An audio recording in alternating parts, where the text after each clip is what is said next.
Meet Max, the self-proclaimed kitchen assistant. His job? Supervising? Or so we thought. But what's really going on inside that fluffy head? Oh, he's got plans. Sneaky plans. Wait, pause on the counter? Oh no, Max is making his move.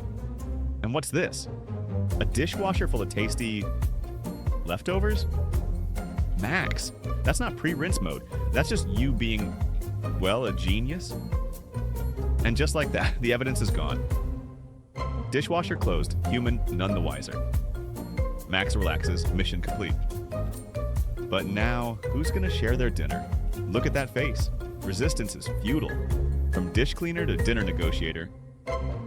Max, my friend, you truly are a mastermind.